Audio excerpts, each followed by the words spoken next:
기도합나이다. 아멘. 꿈과 열정의 사람이라는 제목으로 함께 말씀 나누도록 하겠습니다. 한번 따라해 보실까요? 꿈과 열정의 사람. 꿈과 열정의 사람. 꿈과 열정의 사람. 꿈과 열정의 사람. 한 주간 잘 지내셨습니까? 시간이 참 빠릅니다. 벌써 2019년도 시작한 지 2월 셋째 주 선교 주일입니다. 19일 날 2월 19일이 우수라고 하더라고요. 얼음이 녹고 그리고 눈이 비가 된다, 뭐 그런 의미로 우수, 24절기 중에 우수인데요.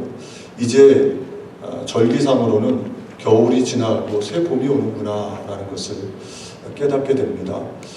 시간도 흐르는 것처럼 국제정세, 우리가 살고 있는 땅도 참 혼란스럽고 빠르게 흘러가고 있습니다. 트럼프 대통령이 국가 비상사태를 선포해서 지금 어떻게 이 미국 땅이 바뀔지, 또 2월 말에는 북미 정상회담이 예정이 돼 있어서 빠르게 우리가 살고 있는 우리의 조국 한반도도 어떻게 변화될지 알 수가 없는 그런 상황 속에 있지요. 우리 주변에는 수많은 사람들이 있습니다. 성경에 보면 성경에 1888명의 인물이 나온다고 합니다. 대한성서 공회에 의하면 성경에 나오는 인물이 그 정도인데요. 모두가 다 각각 다른 환경, 상황 속에서 살았지요. 성경에는 그 많은 사람들을요, 두 가지로 구분합니다. 그리고 또 우리 주님이 오시면 두 부류로 구분을 합니다. 어떻게 구분하죠? 양과 염소로 구분합니다. 믿음의 사람과 믿음이 없는 사람으로 구분합니다. 그래서 양은, 믿음의 사람들은 천국, 영원한 생명으로, 염소, 믿음으로 살지 않은 사람들은 지옥으로, 영원한 형벌로 가게 되는 것이지요. 오늘 이 세 부류의 사람들에 대해서 함께 살펴볼 텐데요. 말씀을 전하면서 소망은 우리 교우들이 모두가 다 열정과 꿈의 사람 되어서 한평생 딱 한 번 사는 이 인생 속에 하나님 앞에 잘했다 칭찬받는, 그리고 행복한 그런 교우들 다 되기를 간절히 소망합니다. 오늘 첫 번째로 함께 살펴볼 사람은요, 꿈과 열정의 사람 바울입니다. 오늘 21절에 이렇게 말씀하죠. 이 일이 있은 후에 바울이 마게도냐와 아가야를 거쳐 예루살렘에 가기로 작정하여 이르되 내가 거기 갔다가 후에 로마도 보아야 하리라 하고, 바울은 지금 어디쯤 와 있는 것입니까? 바울이 1차, 2차 전도 여행을 끝내고 바로 3차 전도 여행을 또 떠납니다. 그래서 에베소에서 약 3년 동안 있었어요. 에베소에서는 특별하게 다른 지역보다 풍성한 열매가 맺혀졌습니다. 두란노 서원에서 말씀을 날마다 강론하면서 에베소 성도들을 제자화 만들었지요. 그래서 날마다 숫자가 더해졌습니다. 사도 바울이 가는 곳마다 우리 선교사님이 기도해 주셨던 것처럼 주의 종으로 사도 바울이 가는 곳에 기사와 이적이 일어났어요. 주의 종으로 참된 증거가 사도 바울을 통해 드러나는 것이죠. 그가 썼던 손수건을 가져가면 귀신이 떠나갑니다. 앞치마를 갖다 대면 병자가 치료를 받습니다. 에베소에서 많은 열매가 거둬져요. 그런데 이 사도 바울은 거기에 멈추지 않고요, 오늘 말씀해 보면 예루살렘에게 가기로 작정했다, 또 로마도 보아야 하리라. 하나님이 주시는 열정, 하나님이 주시는 꿈이 사도 바울 마음속에 움틀움틀 일어났던 것이지요. 제가 말씀을 준비하면서 사도 바울이 여태까지 전도한 거리를 좀 찾아봤어요. 1차 전도 여행 때 사도 바울이 간 거리가요, 12개 도시인데 약 2,300km. 그러니까 제가 별로 감이 안 오잖아요. 2,300km는. 여기서 한국을 왔다 갔다 왕복하는 것이 22,000km입니다. 그러니까 사도 바울이 1차 전도 여행 때 그는 비행기를 타는 것도 아니고 도보로, 또 간혹 물을 만나면, 바다를 만나면 배를 타고 23,000km를 움직인 것입니다. 단지 내가 만난, 다메섹에서 만난 그 예수님이 정말 하나님이시구나, 그 예수님이 정말 그리스도이시구나, 세상에 어떤 것보다 그 예수님이 가장 귀하구나, 그 마음이 사도 바울 마음속에 흘러넘쳤던 것이죠. 그래서 그는 23,000km를 다니면서도 지칠 줄 몰랐습니다. 그리고 또 1차 전도여행 끝나자마자 곧장 2차 전도여행을 5,000km, 그러니까 여기서 LA 정도 거리가 5,000km 정도 된다고 그러더라고요. LA 정도 거리를 또 여행을 한 겁니다. 그리고 3차 전도여행 약 6,000km 정도, 여기서 하와이보다 조금 덜한 거리 정도 되는 도보로, 강도의 위험, 길을 우리처럼 지금 잘 닦여진 길이 아니라 험한 길, 여러 가지 어려움들을 있었을 텐데, 노상에서 잠을 자는 것도 먹는 것도 해결하기 어려운 그런 상황이었을 텐데, 사도 바울은요, 그의 마음속에 만난 그 예수님, 자신이 핍박했던 그 예수님, 다메섹에서 빛으로 오셨던 그 예수님을 전하고자 그런 수고와 헌신을 드리면서도 또 에베소에서 지금 새로운 꿈, 로마로 가야 되겠다, 또 예루살렘으로 가야 되겠다, 예루살렘에 가서는 자신의 선교를 보고할 뿐만 아니라 당시 기근을 만난 예루살렘 교회를 도와줘야지, 이방 교회들이 모아준 헌금 가지고 도와주고, 또 로마에 가서는 가장 세계의 중심 도시였던, 함께 고린도와 에베소에서 동고동락했던 브리스길라와 아굴라, 특별히 아굴라의 고향이, 이 아굴라가 주로 지냈던 곳이 로마였기 때문에 그 아굴라로부터 로마에 대한 사정을 많이 들은 것이죠. 그리고 그 안에 꿈이 생겨난 겁니다. 열정이 생겨난 겁니다. 내가 비록 지금까지 달리고 수고하고 왔지만 여기서 멈추지 않고 내가 만난 예수님, 내 안에 계신 그 예수님을 전해야 되겠다 라는 열정과 꿈이 그의 마음속에 흘러넘쳤던 것이죠.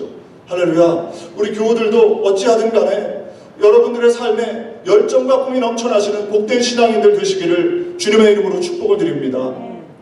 이번 주에 제가 우리 교우들 몇 분하고 만나서, 남자 교우들을 만나서 잠깐 이야기를 좀 나눴습니다. 예배에 대해서도 얘기하고 또 어떻게 사시는지 궁금하기도 하고, 그래서 만나서 이야기를 나누는데, 남자분들이요, 참 이민생활이, 물론 여자분들도 그렇습니다만은 참 힘들게 사세요. 우리 교우 중에 한 분은 10시에 출근해서 10시에 퇴근하시는데 주 6일 일하시는데 애들 얼굴 보기도 어렵다. 그 이야기가 제 마음속에 막 이렇게 안타까움을 이렇게 다가오더라고요. 10시에 끝나니까, 뭐 10시 일 끝나자마자 바로 집에 갑니까? 정리하고 그러면 또 10시 반, 11시에 들어가고, 또 가서 바로 잠이 오지 않으니까 늦은 시간 잠자게 되고, 아침에 피곤하니까 일찍 일어나서 아이들 얼굴 보기도 어렵고, 그렇게 살아가는 것이죠, 이민생활이. 어제 만난 우리 남자 교우 중에 한 분도 너무 하는 일이 힘들다고 말씀을 하시더라고요. 제가 그 이야기를 들으면서 마음이 좀 짠하더라고요. 아, 정말 힘들게 사는구나, 어렵게 사는구나, 이민생활이.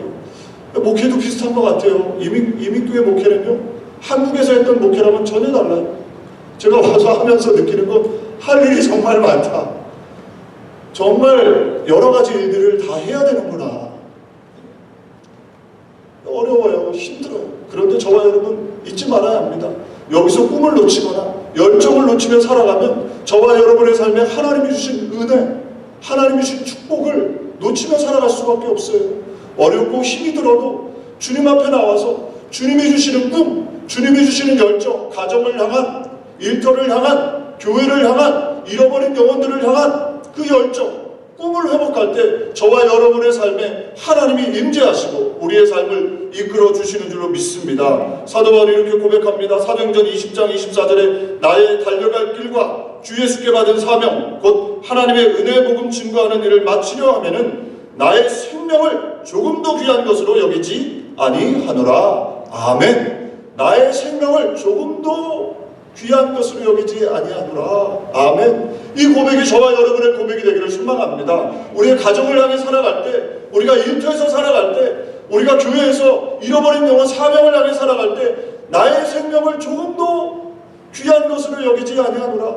주님이 주신 꿈, 주님이 주시는 열정, 주님이 주신 사명을 향해서 살아갈 때 조금도 귀한 것으로 여기지 아니하노라. 할렐루야.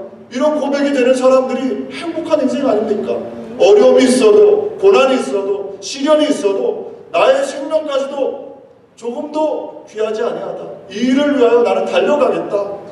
빌립보서 3장 12절 14절도 고백합니다.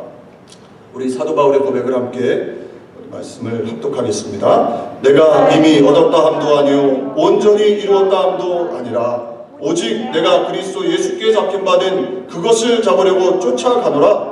형제들아, 나는 아직 내가 잡은 줄로 여기지 아니하고 오직 한 일, 즉 뒤에 있는 것은 잊어버리고 앞에 있는 것을 잡으려고 표대를 향하여 그리스도 예수 안에서 하나님이 위에서 부르신 부름의 상을 위하여 쫓아가노라. 아멘. 부르심의 상을 향하여, 꿈을 향하여, 열정을 향하여 쫓아가노라. 할렐루야. 저와 여러분 오늘 예배 드릴 때 저와 여러분의 마음속에 주님이 부르신 그 부르심을 향해 쫓아갈 수 있는 그런 신앙인들이 되시기를 주님의 이름으로 축복을 드립니다. 잠언 29장 18절에 보면 묵시가 없는 백성은 망한다고 말씀하고 있어요. 청년들만 해당되는 것이 아니라요, 나이 어린 사람에게만 해당되는 것이 아니죠. 꿈이 없으면, 하나님이 주신 비전이 없으면 망한다는 것입니다. 묵시라는 것은. 비전이 없으면 시간을 그냥 허황되게 보내죠. 꿈이 없으면 우리에게 주어진 열정, 건강, 에너지를 가지고 하나님을 기쁘시게 하는 삶을 살 수가 없는 것이죠. 성공적인 삶을 살 수가 없습니다. 저는 성경에서 가장 좋아하는 인물 중에 한 사람이요, 갈렙입니다. 여러분들은 누굴 좋아하십니까? 갈렙. 갈렙의 이름의 뜻은 충성, 충견 아닙니까? 40세 유다 지파의 대표로 12명 정탐꾼 중에 한 사람이 되어서 가나안 땅을 정탐하죠. 10명 부정적인 보고를 우리가 알고 있는 것처럼 해서 가나안 땅에 들어가지 못하고 광야에서 다 죽었습니다. 딱 두 사람, 여호수아와 갈렙만 12정탐꾼 중에 가나안 땅에 들어갔어요. 그런데 생각해 보십시오. 둘 중에 하나는 모세의 뒤를 이어서 리더가 됐습니다. 여호수아는. 그래서 사람들에게 인정받고 또 이스라엘 백성을 이끄는 지도자가 되었죠. 그런데 갈렙은요, 85세가 될 때까지 45년 동안 성경에 나오지 않아요. 그리고 85세가 되어서 등장하는데 어떻게 등장하느냐?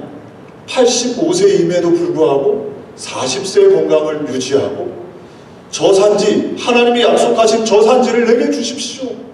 그가 건강을 유지하고 열정과 꿈을 잊어버리지 않고요.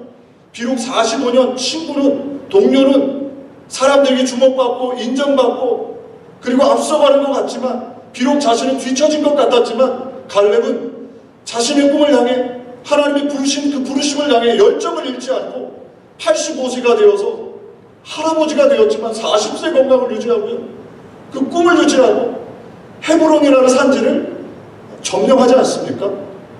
저는 이 갈렙을 생각하면서 그런 생각을 해봐요. 저와 여러분, 우리의 삶이 때때로 여호수아처럼 주목받지 못하는 갈렙, 그런 모습으로 있을지 모르지만 저와 여러분을 향한 하나님의 부르심, 저와 여러분을 향한 하나님의 꿈, 가정을 향한 꿈, 일터를 향한 꿈, 교회를 향한 이 꿈을 놓치지 않고 열정을 잃지 않고 그것을 유지하고 하나님이 기회만 주신다면 이 꿈을, 이 열정을 이루어야 되겠다, 그런 마음을 갖는 우리 교우들이 되시기를 주님의 이름으로 축복을 드립니다. 비록 눈에 보이는 것이 없고 좀 답답하고 괴롭고 이민생활이 힘들고 쳇바퀴 돌아가는 것 같다 할지라도 거기에 멈추지 말고 하나님이 나를 부르신 부르심은 무엇인가, 꿈은 무엇인가, 이것을 향해 나아갈 수 있는 하나님의 사람들 되시기를 주님의 이름으로 축복을 드립니다. 하나님께서는 지금도요, 꿈의 사람, 열정의 사람을 찾으세요.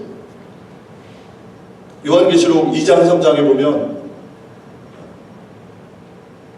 7교회의 이야기가 나오죠. 말세, 또 당시의 교회들을 대표하는 7교회, 그 중에 라오디게아 교회가 있습니다. 라오디게아 교회를 향해서 하나님 말씀하시는 말씀이 무엇이냐? 뜨겁던지 차던지 해라. 이 라오디게아 교회는 미지근했던 것이죠. 하나님을 섬김에 있어서 예배 드릴 때도 그냥 미지근하게 드리고, 찬양할 때도 감격도 없고 기쁨도 없고 하나님을 향한 열정도 없고 그냥 미지근하게 드렸던 것이죠. 봉사도 섬김도 그냥 미지근하게. 하나님께서 뭐라고 말씀하시냐면 내가 너를 토해내버리겠다, 네가 뜨겁던지 차갑던지 해라. 첫사랑을 회복해라 말씀하시는 것이죠. 할렐루야. 저와 여러분, 우리가 이 하나님을 섬길 때요, 예배를 드릴 때요, 저는 소망합니다. 우리 교회가 더 뜨거워졌으면 좋겠어요. 예배는 누구한테 드리는 것입니까? 목회자입니까? 누가 아니잖아요. 주님이시잖아요. 저와 여러분을 위해서 십자가에서 죽으신 그 예수님, 그 예수님을 바라보며 그분 앞에 드리는 예배 최선을 다해서 뜨겁게 드리고, 우리의 삶의 자리에서도 가정에서도 뜨겁게 사랑하고 뜨겁게 살아갈 수 있는, 열정적으로 살아갈 수 있는 그런 우리 교우들이 되기를 소망합니다. 우리 교우들 예배 가운데 그렇게 결단했으면 좋겠어요. 부부 생활도 뜨뜻미지근한 게 아니라 뜨겁게 정말 사랑하고, 그리고 자녀들을 사랑할 때도 조금 더 뜨겁게 사랑하고, 일터에서도 우리에게 맡겨준 일들을 열정적으로 감당하고, 교회에서도 모이면 하나님을 예배할 때 정말 뜨겁게 찬양하고 열정적으로 찬양하고 서로 뜨겁게 사랑할 수 있는 교회, 그런 신앙생활, 그런 삶이 될 때 저와 여러분의 삶에 반드시 하나님께서 역사하시고 은혜를 더해 주실 줄로 믿습니다. 바울이 어떻게 근데 이 꿈과 열정을 어려움 속에서도 고난 속에서도 이겨낼 수 있었는가? 제가 말씀을 통해서 두 가지 비결을 얻어요. 첫 번째가 뭐냐? 자신에게 주어진 삶의 자리에서 최선을 다했습니다. 지금 열정과 꿈을 가졌던 바울은 어디에 있었느냐? 침대에 있었던 것이 아니라, 책상 머리에 앉아 있었던 것이 아니라, 자신을 부르신 그 부르심의 자리, 에베소 선교의 자리에서 다시 또 새로운 꿈과 열정을 얻게 됩니다. 이것이 참으로 중요한 것 같아요. 저와 여러분, 우리가 어떻게 꿈과 열정을 회복하느냐? 우리를 부르신 그 부르심의 자리를 놓치지 않아야 합니다. 우리를 부르신 그 가정, 우리를 부르신 그 일터, 우리를 부르신 교회 공동체 안에서 우리가 맡겨진 사명 잘 감당하고 있을 때 하나님이 바울에게 역사하셨던 것처럼 저와 여러분에게도 꿈을 주시고 열정을 회복시켜 주시는 것이죠. 오늘 예배 속에서 그렇게 기도했으면 좋겠어요. 주님, 나의 부르신 그 부르심의 자리, 가정과 일터와 교회에서 내가 정말 바울처럼 열정과 꿈을 회복하기를 원합니다. 오늘 나에게 오시옵소서. 또 사도 바울은 어떻게 열정과 꿈을 가지고 있을 수 있었습니까? 성령 충만 아니겠습니까? 사도행전 1장 8절에 오직 성령이 너희에게 임하시면 너희가 권능을 받고 예루살렘과 유대와 사마리아 땅끝까지 이르러 내 증인이 되리라. 예수님의 증인이 되었던 거죠. 성령 충만이 뭐 대단한 것이 아니라요, 물론 성령 충만하면 은사도 나타나고 기적도 나타날 수 있습니다. 그러나 가장 성령 충만한 모습은 예수님을 드러내는 것이죠. 이성적이고 합리적이고 어떻게 보면 굉장히 아름다운 건강한 상태, 그것이 바로 성령 충만이지요. 사도 바울은 성령 충만하니까 열정과 꿈을 가지고 그렇게 땅끝까지 또 새로운 곳을 향해 나아가는 귀한 하나님의 사람이 되었던 것입니다. 무엇보다도 우리 교우들, 저와 여러분이 하나님을 향한 꿈과 열정을 가졌으면 좋겠습니다.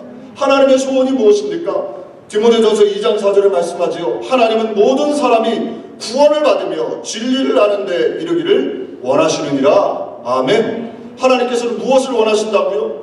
모든 사람이 구원을, 진리를 아는 데 이르기를 원하시느니라. 저와 여러분을 부르신 부르심의 목적, 우리 교회를 세우신 목적은 무엇이냐? 모든 사람을 구원하기 위함입니다. 할렐루야. 이것이 믿어지시기를 주님의 이름으로 축복을 드립니다. 그래서 주님, 하나님의 마음의 소원은 잃어버린 영혼들을 구원하는 것이지요. 어찌하든지 우리가 지금 지난주부터 그리고 그 전부터 광고를 해서 VIP를 품고 있습니다. 이 VIP, 왜 전도 대상자가 아니라 VIP냐? 가장 중요한 사람이거든요. 하나님께, 우리 주변에. 그래서 그 영혼들을 품고 기도하는 거죠. 제가 이 용지를 나눠드렸는데 적으셔서 한 달 동안 3월 10일까지 적으셔서, 그리고 그 영혼들을 놓고 주님의 마음, 주님의 소원을 이루어두기를 원합니다. 그 열정 가지고, 꿈을 가지고 나아가면 하나님께서 반드시 저와 여러분의 삶에 복을 주시고 은혜를 더해 주실 줄로 믿습니다. 교회가 그런 생각을 해봅니다. 이 VIP를 하면서 다른 교회 다니시는 분도 이렇게 모시고 오면 되지 않습니까? 근데 그건 아닌 것 같아요. 그건 전도가 아닌 것 같아요. 그건 영혼의 어떻게 보면 도둑질이 아닌가 싶습니다. 정말 하나님이 원하시는 것은 무엇일까? 우리가 한 영혼이라도요, 이번 이 VIP를 전도하는 이 일에 한 영혼이라도 잃어버린 영혼, 방황하는 영혼들을 구원하면 얼마나 하나님이 기뻐하시겠어요? 우리 교회를 통해서 하나님이 은혜를 주시지 않겠습니까? 그래서 우리 교우들이 그런 은혜가 있었으면 좋겠어요. 가급적이면 아주 안 다니는 생짜리, 그리고 다른 교회 다니는 분을 절대로 건들지 말고 그냥 정말로 잃어버린 영혼을 구원할 수 있는 그런 우리 교우들, 그것을 놓고 기도할 수 있는 우리 교우들 다 되시기를 주님의 이름으로 축복을 드립니다. 두 번째로 오늘 함께 살펴보고 싶은 것은요, 소동을 일으키는 사람 데메드리오입니다. 우리가 좀 생소한 사람이에요. 데메드리오 잘 들어보지 않았던 인물인데 오늘 본문 말씀에 나오는 인물이지요. 오늘 23절 24절 말씀입니다. 우리가 같이 말씀을 합독하겠습니다. 그때쯤 되어 이 도로 말미암아 적지 않은 소동이 있었으니 즉 데메드리오라 하는 어떤 은장색이 은으로 아데미의 신상 모형을 만들어 직공들에게 적지 않은 벌이를 하게 하더니. 아멘. 데메드리오의 직업은 한마디로 은장색, 그러니까 우상을 만드는 사람입니다. 특별히 아데미 여신의 우상을 만드는, 그것도 그냥 우상만 만드는 사람이 아니라 오늘 말씀에 보면 직공들이 있었다. 그러니까 아마 조합장쯤 되는 사람이었을 것이다.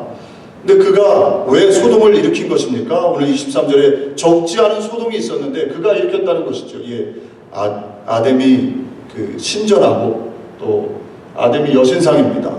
이 여신은 그 사진을 보면 아시다시피 가슴이 많아요. 살이 찌고.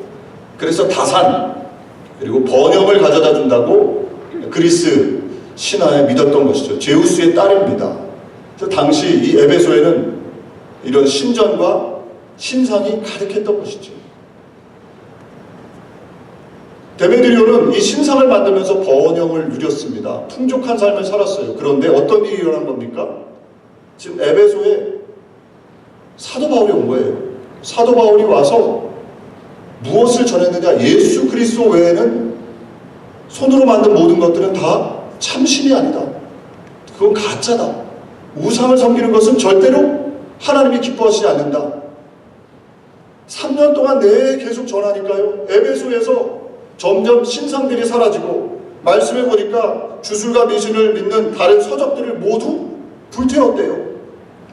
그래서 사도 바울이 전한 예수 그리스도로 말미암아 어떤 일이 일어나느냐. 오늘 25절, 26절, 27절 말씀에 제가 말씀을 봉독해 드리겠습니다. 그가 그 직공들과 그러한 영업하는 자들을 모아 이르되 여러분도 알거니와 우리의 풍족한 생활이 이 생업에 있는데 이 바울이 에베소뿐 아니라 거의 전 아시아를 통하여 수많은 사람을 권유하여 말하되 사람의 손으로 만든 것들은 신이 아니라 하니 이는 그대들도 보고 들은 것이라.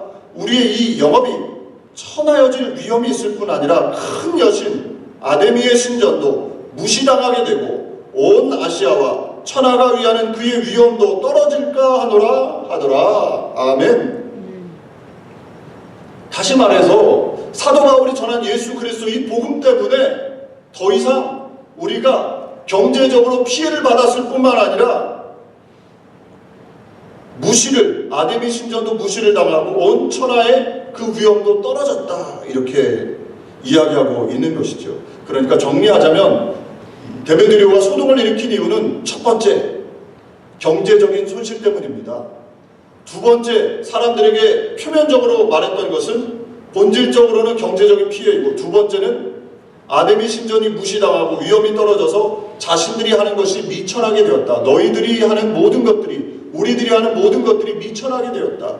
그러니까 겉으로는 여러 가지 이유를 대지만 그 본질적인 이유는 무엇이었느냐? 경제적인 피해 때문에 지금 예수 그리스도를 믿는 것, 또 소동을, 사도 바울이 전한 복음에 대해 소동을 일으킨 것이죠. 제가 이 말씀을 묵상하면서 준비하면서 예수님께서 거라사 지방에 방문하셨을 때의 모습이 생각이 났습니다.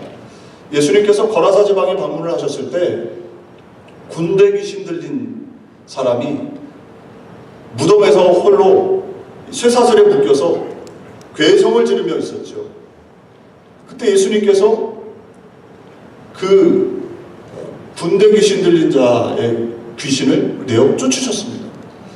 그 귀신이 어디로 들어갔냐면 우리가 알고 있는 것처럼 돼지떼에 들어갔죠. 그 돼지떼가 어떻게 됐습니까? 비탈로 내달려 몰살됐어요. 많은 돼지떼가. 그랬더니 어떤 일이 일어났느냐? 사람들이 와서 다 예수님을 믿겠다는 것이 아니라요, 정반대 현상이 일어났습니다. 경제적인 피해를 입으니까 거라사 지방에 있는 사람들이 예수님을 내어쫓습니다. 여기서 떠나십시오. 그들 마음속에는 한 영혼, 귀신 들린 영혼이 새롭게 되어서 변화되고 고침받은 것보다 자신들의 경제적인 피해가 더 컸던 것이죠. 그게 더 크게 보인 것입니다.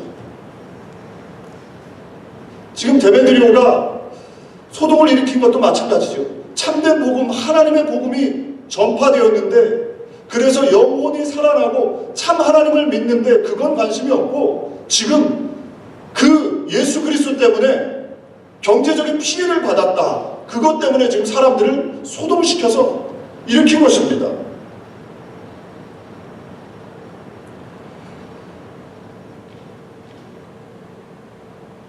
이 나치 지배하에 히틀러와 그의 추종자들이 했던 일들, 자신들의 정권, 권력을 위해서요, 유대인들을 혐오하게 했지요. 그래서 도저히 합리적인 사람이라면 할 수 없는 짓들을 했습니다. 우리가 알고 있는 것처럼 대량으로 수많은 유대인들을 학살했죠. 어떻게 그런 일이 가능할까? 자신들의 권력을 위해서 유대인들을 향한 혐오감을 불어넣은 것이죠. 일제치하에서도 마찬가지 아니었습니까? 1920년대에 관동 대지진이 있었죠, 일본에서. 그때 일본인들이 혐오하는 조선인들에 대한 감정을 만들어냈습니다. 어떻게 만들어냈느냐? 조선인들이 폭동을 일으킬 것이다, 우물에 독을 풀 것이다, 조선인들이 방어할 것이다, 말도 안 되는 혐오 감정을 일본인들에게 주입한 것이죠, 극우들이. 그래서 그들이 그 혐오 감정을 통해서 자신의 권력을 유지해 나간 것이죠. 아직도 위안 문제에 대해서 그들이 회개하지 않는 것이 바로 그런 것 아닙니까? 혐오 감정. 이것이 합리적인 것을 망가뜨린 것이죠. 어떻게 보면 사람을 이끌어가는 가장 힘 있는 것은요, 사랑보다 혐오감이에요. 미움이죠. 미움을 불어넣으면 사랑하는 것보다 어떻게 보면 더 큰 힘을 가지고 있는 것을 종종 보게 됩니다. 요즘 한국에서도 저는 정치를 잘 모릅니다. 제가 정치 얘기하고 싶은 것은 아니고요, 혐오 감정, 이것이 참 위험해요. 5.18 광주 민주화 운동도 마찬가지 아닙니까? 왜 군인들이 아이들을, 유부녀를 그렇게 처참하게 죽일 수 있었습니까? 간첩이라는 혐오감을 불어넣은 것이죠. 그러니까 이성이 마비가 된 거죠. 명령이니까 따라야 하고. 근데 그 감정을 계속 자신의 권력을 위해서, 자신들의 이익을 위해서 계속 이용하는 것이죠. 소수의 사람들이 거기에 속고 있는 것이고. 가정에서도 마찬가지인 것 같아요. 종종 제가 한국에 사역할 때요, 안타까운 모습을 보았는데, 어떤 안타까운 모습이 있냐면, 엄마가 자녀들에게 아빠의 부정적인 이미지를 계속 불어넣는 거예요. 회복이 안 됩니다. 아무리 기도해도요. 엄마가 권사님인데 집에 가서, 물론 그 남편의 문제가 심각합니다. 잘못되어 있어요. 가정을 잘 돌보지 않고 집에도 들어오지 않고. 근데 엄마가 계속 아이들에게 아빠의 부정적인 이미지를 불어넣는 거예요. 혐오감을 불어넣는 것이죠. 그 가정은요, 아무리 기도해도 회복이 안 돼요. 아이들 안에 아버지의 잘못된 혐오 감정이 들어있기 때문에 회복이 안 돼요. 반대의 경우도 종종 있죠. 실수는 할 수 있습니다. 잘못하는 걸 할 수 있죠. 그러나 정말 가정을 위한 것은 무엇일까? 고민해 봐야 되지 않습니까? 일터에서도 마찬가지죠. 자신의 이익을 위해서 어떤 경우에는 이유 없이 한 사람을 왕따시키고, 그가 한 일도 아닌데 미움을 불어넣습니다. 그래서 공동체가 망가지는 경우를 왕왕 봅니다. 교회도 마찬가지 아닙니까? 교우들 간에 서로 사랑해야 되는데 서로를 향해 미움의 감정을 만들어내는 것이죠. 그 사람이 한 것도 아닌데 뒤에서 험담을 하고 그 사람에 대해서 이야기하고 결국에는 망가지는 것이죠. 데메드리오가 바로 그런 일을 했던 것입니다. 저와 여러분, 우리는 어떤 모습으로 한평생 살아가야 합니까? 바울과 같이 열정과 꿈을 향해 나아갈 것이냐, 아니면 소동을 일으키고 자신의 뭔가를 위해서 사람들을 선동하고 소요를 일으키는 그런 사람의 모습으로 살아가야 됩니까? 예배 가운데 저와 여러분이 깨어있는 은혜가 있기를 소망합니다. 나는 어떤 사람으로 살아가야 될까? 어떤 인생이 행복한 인생인가? 딱 한 번 주어지는 이 삶에서 어떻게 살아가야 될까? 마지막으로 하나 더 살펴볼 것은요, 데메드리오 소동을 통해서 연극장에 모인 사람들, 무리, 군중입니다. 오늘 32절 말씀하고 있는데요, 우리가 함께 읽지 않았던 말씀이라 우리가 함께 합독하겠습니다. 사람들이 외쳐 어떤 이는 이런 말을, 어떤 이는 저런 말을 하니 모인 무리가 분란하여 태만이나 어찌하여 모였는지 알지 못하더라. 아멘.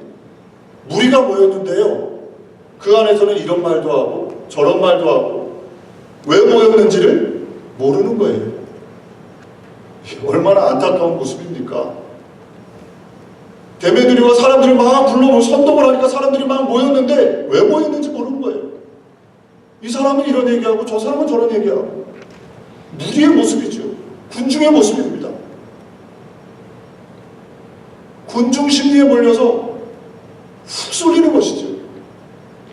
무엇이 옳은 것인지 모르고, 무엇이 하나님을 기쁘시게 하는 것인지 모르고, 무엇이 주님의 길인지 모르고 훅 쏠리는 겁니다. 군중의 모습이죠. 말세에 대해서 예수님 말씀하시기를 깨어있어라 말씀하셨죠. 선줄로 앉아는 넘어질까 조심해야 합니다. 내가 이 신앙의 길을 어떻게 걸어가야 될까? 깨어있어야 합니다. 그렇지 않으면요, 순식간에 이 무리들처럼 휙 쏠려요. 예배가, 우리가 예배드리는 이유가 무엇입니까? 하나님을 우리의 마음에 모셔서 우리가 깨어있는 것이죠. 무엇이 참된 길인가? 내가 한 주간 어떤 길을 걸어가야 될까? 내가 한 주간 어떤 삶을 살아내야 될까?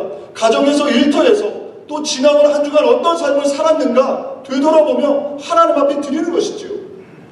예배 가운데 저와 여러분 깨어있어야 합니다. 마지막 때일수록 점점 더 우리를 현혹시켜요. 사람들은 잘못된 길로 선동하고 소요를 일으키고 휙 쏠리게 되는 것이죠. 우리의 본성입니다. 유대 종교 지도자들도 예수님을 십자가에 못 박을 때 소수의 사람들이 유대인들을 이끌었죠. 종교 지도자들이 자신의 권력을 위해서 무리를 선동하니까 무리가 예수님을 십자가에 못 박은 것입니다. 결국엔 그 피가 누구에게 돌아가느냐? 유대인들에게 돌아가는 것이죠. 저와 여러분 마지막 때에 깨어있어야 합니다.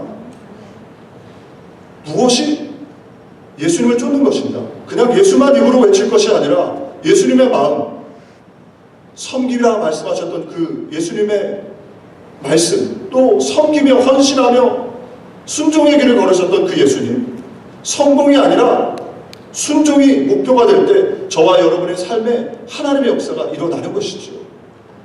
말씀을 맺겠습니다. 사랑하는 교회 여러분, 저와 여러분의 인생은 믿고 싶지 않지만 딱 한 번밖에 없습니다. 딱 한 번입니다. 성경에는 1888명의 사람들이 나오는데 그 사람들도 딱 한 번 살았어요. 그리고 그 산대로 주님 앞에 섰을 때 선악간에 판결을 받습니다. 중간은 없어요. 양이냐 염소냐, 악인이냐 의인이냐, 믿음의 길이냐 불신종의 길이냐, 불신앙의 길이냐, 딱 두 가지 길밖에 없습니다. 그런데 우리 주님 말씀하시기를 의인의 길, 양의 길은 좁은 문, 좁은 길이래요.